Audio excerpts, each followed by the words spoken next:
Fondation de la métaphysique des mœurs, Emmanuel Kant, traduction d'Alain Renaud.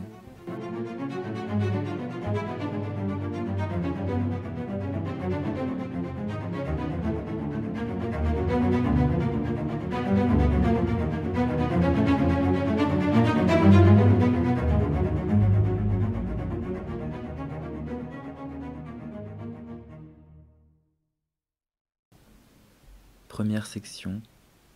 Passage de la connaissance rationnelle commune de la moralité à la connaissance philosophique. Il n'y a nulle part, quoi que ce soit dans le monde, ni même en général hors de celui-ci, qu'il soit possible de penser et qui pourrait sans restriction être tenu pour bon, à l'exception d'une volonté bonne. L'intelligence, la vivacité, la faculté de juger, tout comme les autres talents de l'esprit, de quelque façon qu'on les désigne, ou bien le courage, la résolution, la constance dans les desseins, en tant que propriété du tempérament, sont sans doute, sous bien des rapports, des qualités bonnes et souhaitables. Mais elles peuvent aussi devenir extrêmement mauvaises et dommageables si la volonté qui doit se servir de ces dons de la nature et dont les dispositions spécifiques s'appellent pour cette raison caractère, n'est pas bonne. Il en va exactement de la même manière avec les dons de la fortune. Le pouvoir, la richesse, la considération, même la santé et le bien-être, le contentement complet de son état, ce qu'on entend par le terme de bonheur, donnent du cœur à celui qui les possède, et ainsi, bien souvent, engendre aussi de l'outrecuidance, quand il n'y a pas une volonté bonne, qui redresse l'influence exercée sur l'âme par ses bienfaits, ainsi que, de ce fait, tout le principe de l'action, pour orienter vers des fins universelles. Sans compter qu'un spectateur raisonnable, en même temps qu'impartial, ne peut même jamais éprouver du plaisir à voir la réussite ininterrompue d'un être qui ne distingue aucun trait indicatif d'une volonté pure et bonne, et qu'ainsi la volonté bonne apparaît constituer la condition indispensable même de ce qui nous rend dignes d'être heureux. Bien plus, il existe certaines qualités qui sont favorables à cette volonté bonne elle-même et qui peuvent fortement faciliter son œuvre, mais qui, néanmoins, ne possèdent intrinsèquement aucune valeur absolue et présupposent au contraire toujours encore une volonté bonne, ce qui limite la haute estime qu'on leur porte par ailleurs à juste titre et ne permet pas de les tenir pour absolument bonnes. La modération dans les affects et les passions, la maîtrise de soi, la sobriété de réflexion, ne sont pas seulement bonnes à bien des égards, mais elles semblent même constituer une dimension de la valeur intrinsèque de la personne. Reste qu'il s'en faut de beaucoup qu'on puisse les déclarer bonnes sans restriction, quand bien même elles ont été valorisées de manière inconditionnée par les anciens. Car, sans les principes d'une volonté bonne, elles peuvent devenir extrêmement mauvaises, et le sang-froid d'un vaurien le rend non seulement bien plus dangereux, mais aussi immédiatement, à nos yeux, plus abominable encore que nous ne l'eussions estimé sans cela. Ce n'est pas ce que la volonté bonne effectue ou accomplit qui la rend bonne, ni son aptitude à atteindre quelque but qu'elle s'est proposé, mais c'est uniquement le vouloir. Autrement dit, c'est en soi qu'elle est bonne et, considérée pour elle-même, elle doit être estimée sans comparaison, comme de loin supérieure à tout ce qui pourrait être mené à bien par elle en faveur d'une quelconque inclination, ou même, si l'on veut, en faveur de toutes les inclinations. Quand bien même, par une défaveur particulière du destin ou par l'avare dotation d'une nature marâtre, la capacité de réaliser ce qu'elle vise ferait totalement défaut à cette volonté. Quand bien même, en dépit de l'extrême application qu'elle y met, elle n'aboutirait à rien, et il ne resterait que la volonté bonne. Certes, non comme un simple vœu pieux, mais comme la mobilisation de tous les moyens qui sont en notre pouvoir. Néanmoins brillerait-elle par elle-même, comme un joyau, comme quelque chose qui a en soi-même sa pleine valeur. L'utilité ou la stérilité ne peut rien ajouter, ni rien retirer à cette valeur. Cette utilité constituerait simplement, en quelque sorte, l'enchâssure nécessaire pour pouvoir mieux manipuler le joyau de son utilisation quotidienne, ou pour pouvoir attirer sur lui l'attention de ceux qui ne sont pas encore assez connaisseurs, mais non point pour le recommander à ceux qui s'y connaissent et pour déterminer sa valeur. Il y a pourtant dans cette idée de la valeur absolue du simple vouloir, consistant à en fixer le prix sans prendre en compte dans son évaluation aucune utilité, quelque chose de si étrange qu'en dépit même de la concordance totale qui règne ici entre la raison commune et une telle idée, un soupçon doit inévitablement se faire jour. Peut-être n'y aurait-il là, au fond, qu'une vaste chimère, et peut-être ne s'agirait-il que d'une mauvaise compréhension de ce qu'était le dessein de la nature, quand elle a installé la raison au gouvernement de notre volonté. C'est pourquoi nous entendons, en nous plaçant de ce point de vue, mettre cette idée à l'épreuve. Dans les dispositions naturelles d'un être organisé, c'est-à-dire dont la constitution est finalisée en vue de la vie, nous posons comme principe qu'il ne se rencontre nul organe à destination d'une fin quelconque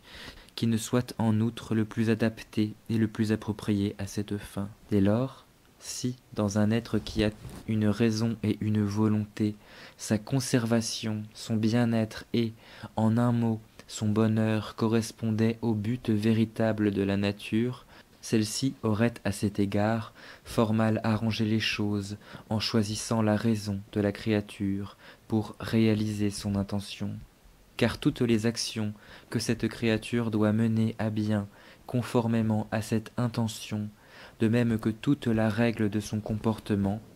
lui aurait été prescrite avec beaucoup plus de précision par un instinct, et cette fin aurait pu être atteinte ainsi de manière bien plus sûre que cela ne peut jamais arriver par la raison, et si cette dernière devait par surcroît lui échoir comme une faveur, elle n'aurait dû lui servir que pour développer des considérations sur les heureuses dispositions de sa nature, pour les admirer, pour s'en réjouir, et exprimer sa gratitude à l'égard de la cause bienfaisante, mais nullement pour soumettre sa faculté de désirer à cette direction faible et trompeuse, et pour intervenir dans le dessein de la nature. En un mot, la nature aurait garde que la raison n'allât dévier dans un usage pratique, et n'eut l'audace de concevoir pour elle-même, avec les faibles clartés qui sont les siennes, le plan du bonheur et des moyens d'y arriver. Elle ne serait chargée elle-même du choix, non seulement des fins, mais aussi des moyens, et elle aurait eu la sage prévoyance de les confier globalement, de manière exclusive, à l'instinct. En fait, nous observons même que plus une raison cultivée se consacre au projet de jouir de la vie et du bonheur, plus l'être humain s'écarte du vrai contentement. Ce pourquoi chez beaucoup, et à vrai dire chez ceux qui ont tenté de mener le plus loin l'usage de la raison, survient, dès lors qu'ils sont assez sincères pour le reconnaître, un certain degré de misologie, c'est-à-dire de haine de la raison, dans la mesure où, après évaluation de tous les avantages qu'il retire, je ne dirais pas de la découverte de tous les arts constitutifs du luxe ordinaire, mais même des sciences, qui en définitive leur apparaissent aussi comme un luxe de l'entendement, ils trouvent pourtant qu'en réalité ils se sont simplement attirés plus de peine qu'ils n'ont obtenu de bonheur. Et dans ces conditions, ils finissent par plutôt envier que mépriser l'espèce plus commune des hommes, qui se laissent conduire de plus près par le simple instinct naturel, et qui n'accordent pas une bien grande influence à leur raison sur leurs faits et gestes. Et dans cette mesure, il faut reconnaître que le jugement de ceux qui modèrent fortement et même réduisent à néant les exaltations glorificatrices des avantages que la raison devrait nous procurer du point de vue du bonheur et du contentement de la vie n'est nullement le produit d'une humeur morose ou ne témoigne en rien d'un manque de reconnaissance envers la bonté du gouvernement du monde. Bien au contraire, à la racine de ces jugements se trouve secrètement l'idée selon laquelle la fin de leur existence est tout autre et d'une dignité beaucoup plus élevée, que c'est à cette fin, et non pas au bonheur, que la raison est tout spécialement destinée, et que c'est, par conséquent, à une telle fin que le dessein privé de l'homme se doit, dans la plupart des cas, subordonner comme à sa condition suprême. Étant donné, en effet, que la raison n'est pas suffisamment capable de gouverner avec sûreté la volonté en ce qui concerne ses objets et la satisfaction de tous nos besoins, que, pour une part elle-même multiplie, alors qu'un instinct naturel inné l'aurait conduite de manière beaucoup plus certaine vers la réalisation d'une telle fin, mais que c'est la raison qui nous a cependant été donnée en partage comme faculté pratique, c'est-à-dire comme faculté qui doit influencer la volonté. Il faut que la vraie destination de cette raison soit de produire une volonté qui soit bonne, non pas comme moyen en vue de quelque autre fin, mais bonne en soi-même. C'est pourquoi une raison était absolument nécessaire, dès lors que pour le reste, partout, la nature a accompli son œuvre dans la répartition de ses dispositions, conformément à des fins. Cette volonté ne peut donc assurément être l'unique bien et constituer le bien tout entier, mais elle doit pourtant correspondre au bien suprême et être la condition à laquelle est suspendu tout le reste du bien, y compris toute aspiration au bonheur, auquel cas on peut sans la moindre peine concilier avec la sagesse de la nature la manière dont on constate que la culture de la raison, requise pour la fin qui est première et inconditionnée, limite à beaucoup d'égards, du moins dans cette vie, la réalisation de la seconde fin qui est toujours conditionnée, à savoir l'atteinte du bonheur, et peut même la réduire à néant. Pour autant, la nature ne procède pas ici à l'encontre de toute finalité, car la raison, qui reconnaît dans la fondation d'une volonté bonne sa destination pratique suprême, ne saurait accéder, à travers la réalisation de cette fin,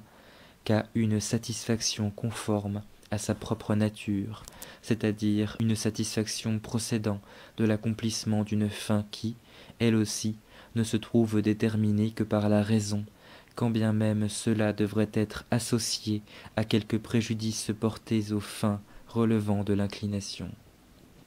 L'objectif est donc de développer le concept d'une volonté hautement estimable en elle-même et qui soit bonne sans considération d'aucune autre fin, un concept déjà inscrit dans l'intelligence naturelle saine,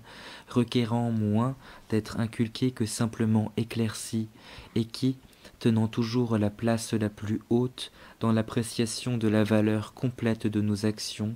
constitue la condition de tout le reste. À cette fin, nous entendons prendre en vue le concept du devoir, qui contient celui d'une volonté bonne,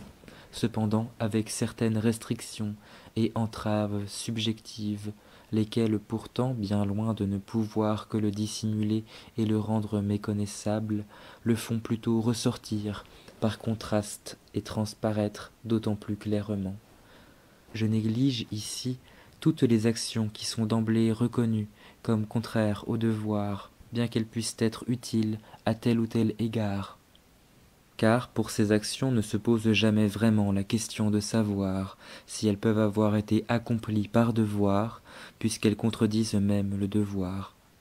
Je laisse aussi de côté les actions qui sont effectivement conformes au devoir, pour lesquelles les hommes n'ont de manière immédiate nulle inclination, mais qu'ils accomplissent pourtant parce qu'ils y sont poussés par une autre inclination. Car en la matière, on peut facilement distinguer les cas où l'action conforme au devoir a eu lieu par devoir, ou par suite d'un dessein intéressé. Beaucoup plus difficile est de percevoir cette distinction quand l'action est conforme au devoir et qu'en outre le sujet a pour elle une inclination immédiate. Par exemple, il est assurément conforme au devoir que le petit marchand ne fasse pas payer un prix exorbitant à ses acheteurs inexpérimentés, et au demeurant est-ce là une pratique dont se garde, là où le commerce est d'une grande ampleur, le marchand avisé, lequel au contraire maintient fixe un prix qui est le même pour tous les clients, tant et si bien que, chez lui, un enfant achète à aussi bon compte que n'importe qui. On est donc ainsi loyalement servi. Simplement n'est-ce pas, et tant s'en faut, suffisant pour croire dès lors que le marchand a procédé ainsi par devoir et en obéissant à des principes d'honnêteté. Son intérêt exigeait une telle attitude, mais qu'il est dû avoir encore à l'égard des acheteurs de surcroît une inclination immédiate le poussant, en quelque sorte par affection pour eux, à ne donner par son prix nulle préférence plutôt à l'un qu'à l'autre, voilà ce dont on ne peut faire ici la supposition. L'action n'était donc accomplie ni par devoir, ni par inclination immédiate, mais uniquement dans une intention intéressée. En revanche, conserver sa vie est un devoir et, en outre, chacun possède encore à cet égard une inclination immédiate. Mais c'est justement pour cela que le soin souvent angoissé que la plupart des hommes y apportent ne possède pourtant aucune valeur intrinsèque et que les maximes qu'ils adoptent n'ont aucune teneur morale. Ils préservent leur vie certes conformément au devoir, mais non pas par devoir. Là contre, si des revers de fortune et une inclination désespérée ont retiré entièrement à quelqu'un le goût de la vie, si le malheureux, faisant preuve de force d'âme, est davantage indigné de son destin que découragé ou abattu, s'il souhaite la mort et néanmoins conserve sa vie sans l'aimer, non pas par inclination ni par crainte, mais par devoir, sa maxime a alors une teneur morale. Être bienfaisant quand on le peut est un devoir, et il y a en outre bien des âmes qui sont disposées à la sympathie que, même sans autre motif relevant de la vanité ou de l'intérêt, elles trouvent une satisfaction intérieure à répandre la joie autour d'elles, et qu'elles peuvent se réjouir du contentement d'autrui dans la mesure où il est leur œuvre. Mais je soutiens que, dans un tel cas, une action de ce genre, si conforme au devoir, si digne d'affection soit-elle, n'a pourtant aucune véritable valeur morale, mais qu'elle va de pair avec d'autres inclinations, par exemple avec le penchant pour les honneurs, lequel, si par bonheur il porte sur ce qui est en fait en accord avec l'intérêt commun et en conformité avec le devoir, par conséquent, sur ce qui est honorable, mérite des louanges et des encouragements, mais non point de l'estime. Car à la maxime fait défaut la teneur morale, telle qu'elle consiste en ce que de telles actions soient accomplies, non par inclination mais par devoir.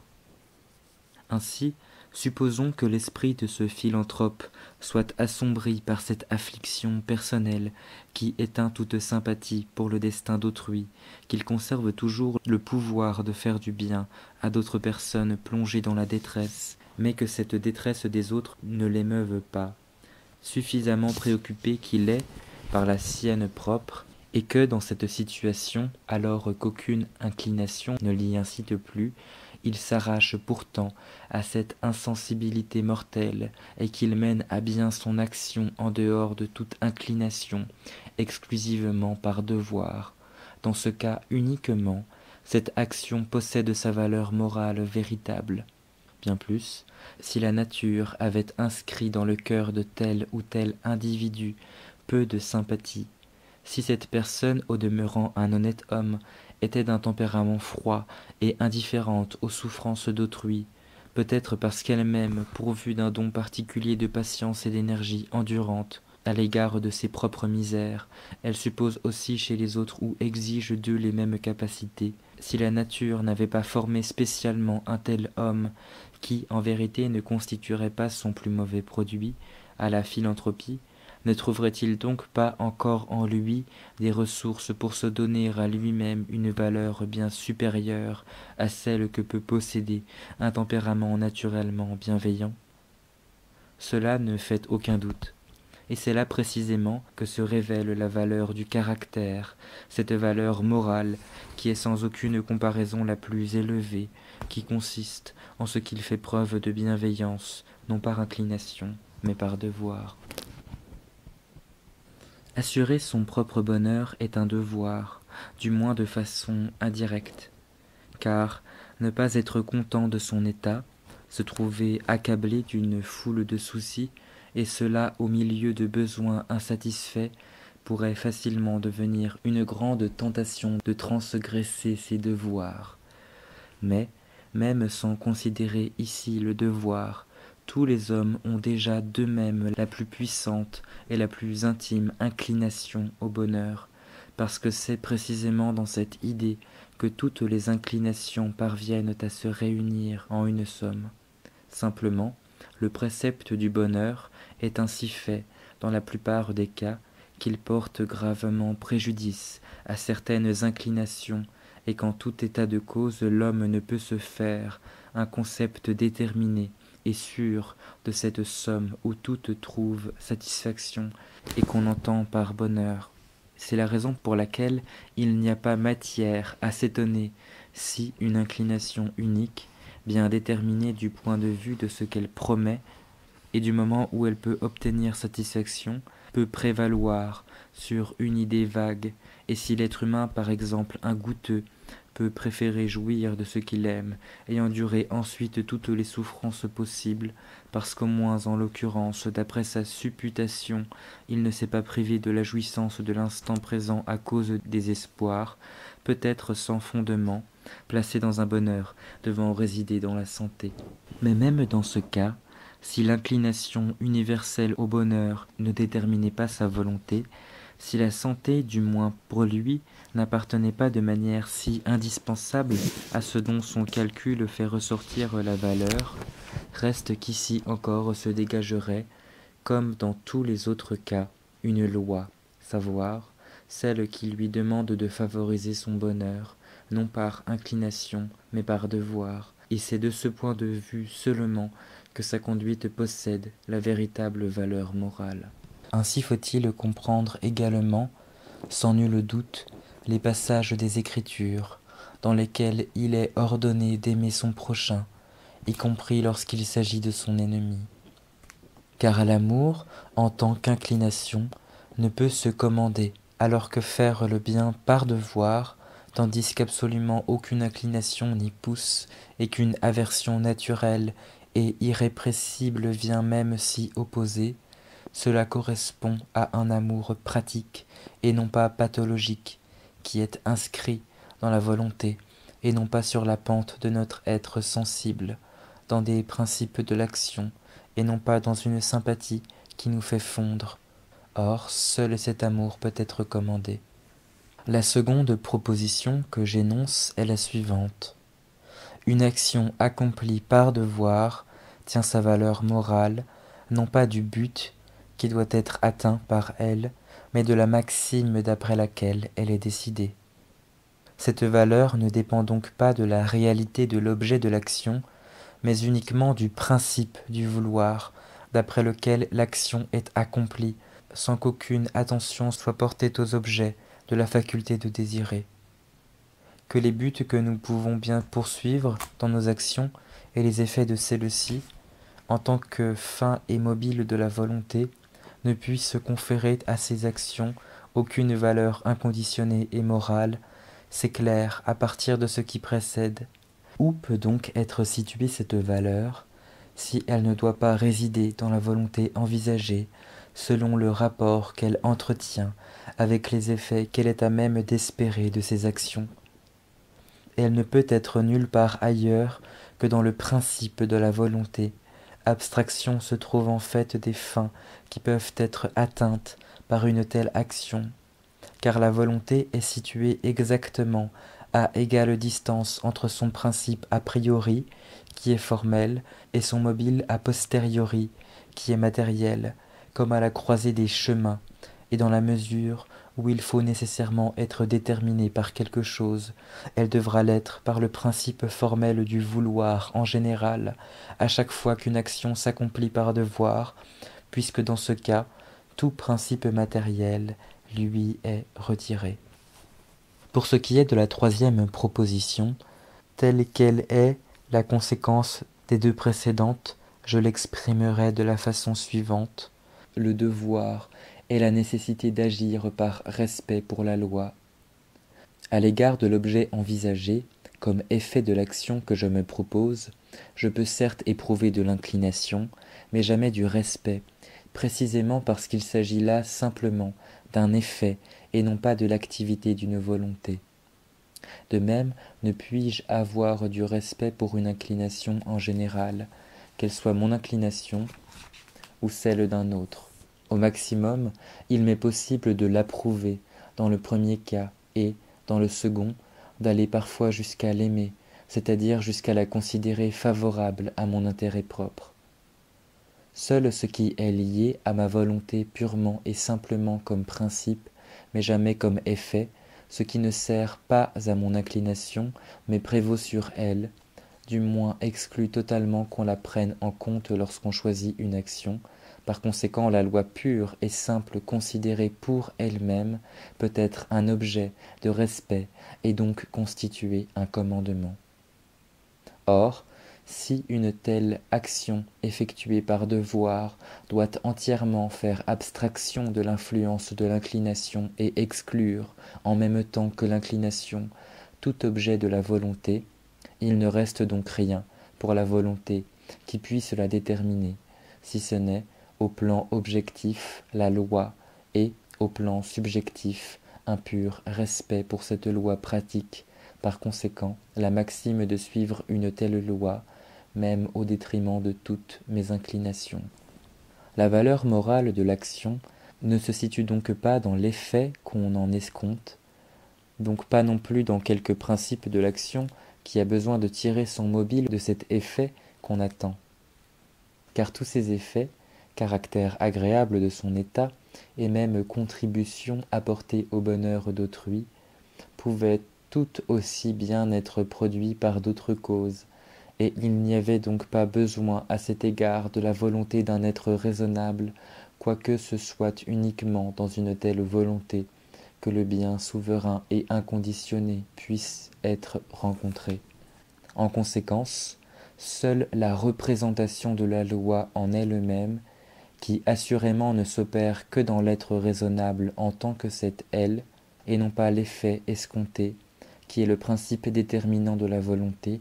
peut constituer ce bien si remarquable que nous nommons moral, tel qu'il est présent déjà dans la personne même qui agit en fonction de cette représentation, mais tel aussi qu'on ne saurait l'attendre principalement de l'effet de l'action. Mais de quel type de loi peut-il bien s'agir pour que sa représentation,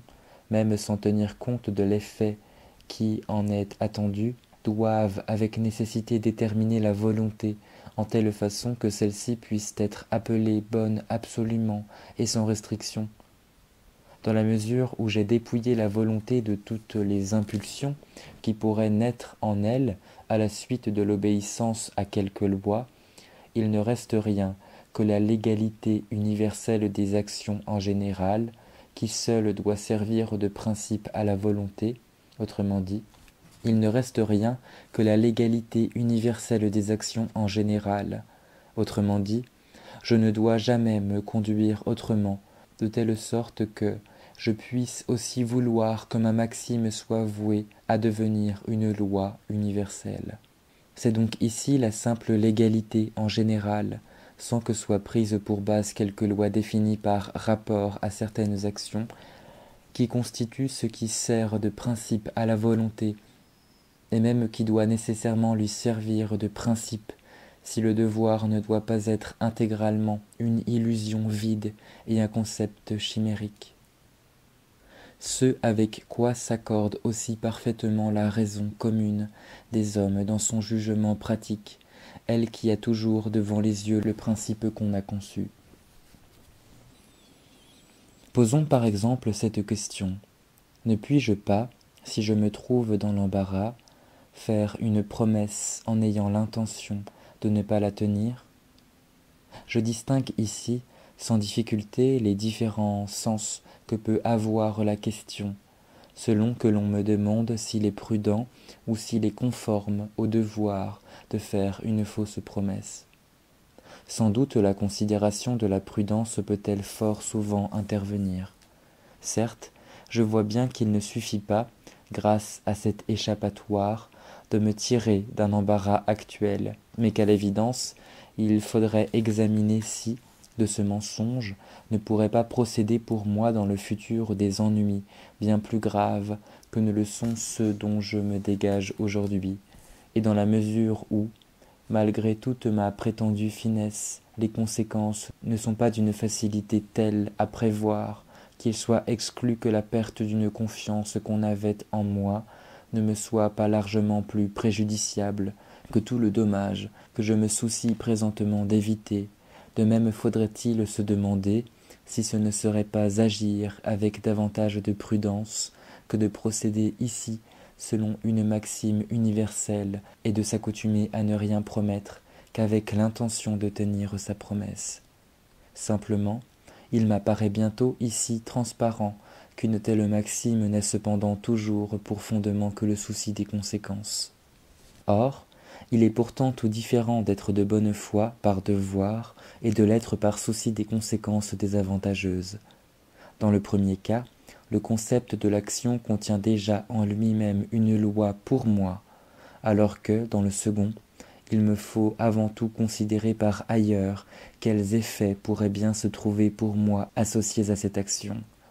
Car, si je m'écarte du principe du devoir, il est tout à fait certain que j'agis mal. En revanche, si je suis infidèle à ma maxime de prudence, il peut en ressortir néanmoins, pour moi, parfois, de vifs avantages, quoique, à vrai dire, il soit certes plus sûr de m'y tenir.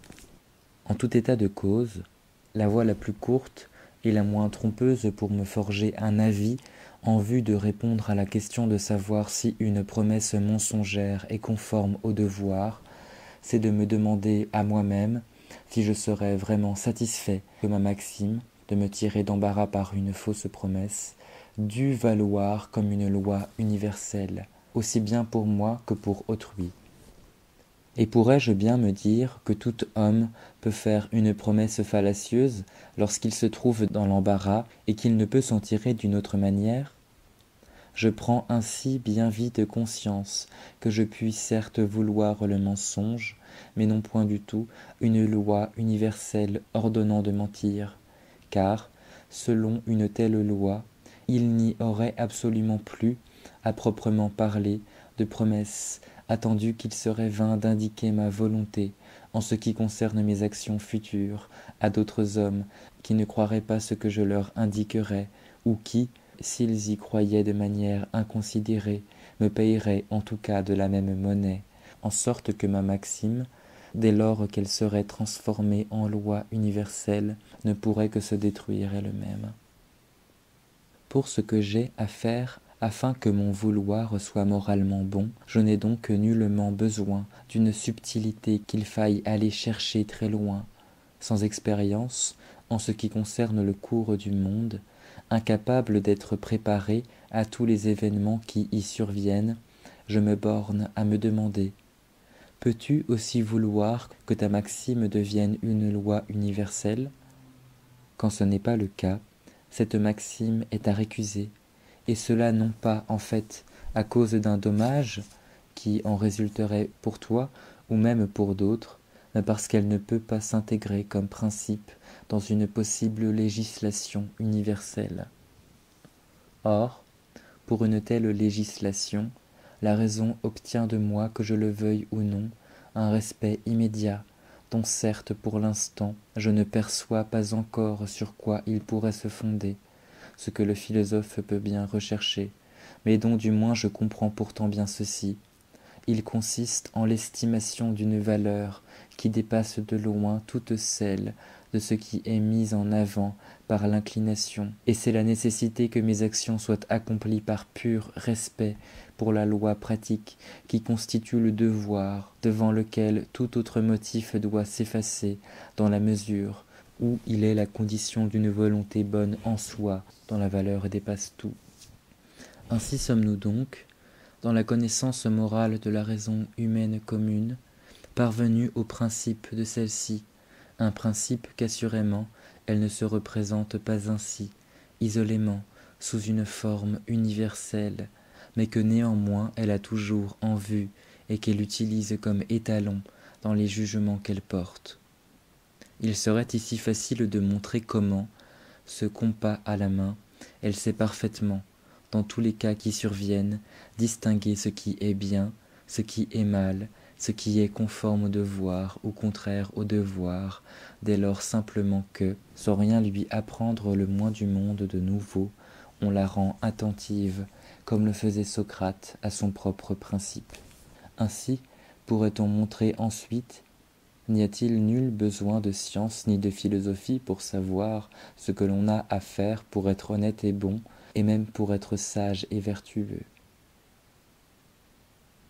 Sans doute pouvait-on même supposer déjà à l'avance que la connaissance de ce qu'il appartient à tout homme de faire, et par conséquent aussi de savoir, doit être aussi l'affaire de tout homme, y compris du plus commun. Ici, l'on ne peut pourtant pas constater sans étonnement comment la capacité de juger pratique a aussi largement l'avantage dans l'entendement commun des hommes sur la capacité de juger théorique. Quand il s'agit de cette dernière, si la raison commune a l'audace de s'écarter des lois de l'expérience et des perceptions des sens, elle se perd dans des absurdités patentes et dans des contradictions avec elle-même, et en tout cas dans un chaos où règne incertitude, obscurité et inconstance. En revanche, dans le domaine pratique, la faculté de juger ne commence justement à révéler sous nets avantages qu'à partir du moment où l'entendement commun exclut des lois pratiques tous les mobiles sensibles. Celui-ci, dès lors, se fait même subtil, qu'il veuille chicaner avec sa conscience morale ou avec d'autres prétentions à propos de ce qui doit être désigné comme juste ou encore déterminé exactement pour sa propre instruction la valeur des actions et, en l'occurrence, ce qui est l'essentiel, c'est qu'il peut, dans le dernier cas, concevoir l'espoir d'y parvenir exactement aussi bien que n'importe quel philosophe peut se le promettre, mieux, l'entendement commun étant la matière presque plus sûre que ce dernier peut l'être lui-même, dans la mesure où celui-ci ne peut en tout cas avoir d'autre principe que cet entendement, mais peut aisément laisser son jugement s'embrouiller par une foule de considérations étrangères, n'ayant rien à voir avec ce qui est en question, et le faire s'écarter de la voie droite. Dans ces conditions, ne serait-il pas plus sage de s'en tenir en matière morale au jugement commun de la raison et de ne faire intervenir la philosophie tout au plus que pour présenter le système des mœurs d'une manière plus complète et plus facile à appréhender, ainsi que pour exposer les règles s'appliquant aux mœurs d'une façon plus commode pour l'usage et davantage encore pour la discussion, mais non pas pour dépouiller l'entendement commun des hommes, même au point de vue pratique, de sa bienheureuse simplicité à l'orienter par la philosophie vers une voie nouvelle de recherche et d'instruction. C'est une chose magnifique que l'innocence. Simplement est-il aussi très redoutable qu'elle parvienne mal à se protéger et qu'on puisse aisément la séduire. C'est pourquoi la sagesse elle-même, qui consiste par ailleurs bien davantage dans la conduite que dans le savoir, a pourtant besoin elle aussi de la science, non pas pour apprendre d'elle quelque chose, mais pour procurer à ce qu'elle prescrit efficacité et consistance. L'homme s'entend lui-même, vis-à-vis de tous les commandements du devoir que la raison lui représente comme digne d'un respect si élevé, un puissant contrepoids qui réside dans ses besoins et dans ses inclinations, dont il résume sous le nom de bonheur la perspective d'une complète satisfaction. Or, la raison humaine donne ses ordres sans faire ici, en tout cas, la moindre concession aux inclinations, sans aucun relâchement, par conséquent en traitant pour ainsi dire par le mépris et avec une totale absence d'égard ces prétentions si véhémentes et, en apparence, si justes, qui n'entendent se laisser annuler par aucun commandement. Mais il en résulte une dialectique naturelle, c'est-à-dire un penchant à se livrer à des arguties contre ces lois strictes du devoir et à mettre en doute leur validité, du moins leur pureté et leur rigueur, ainsi qu'à les rendre, quand c'est possible, plus adaptées à nos souhaits et à nos inclinations, autrement dit, à les corrompre dans leur fond et à leur retirer toute leur dignité, ce que pourtant même la raison pratique commune ne peut en définitive trouver convenable.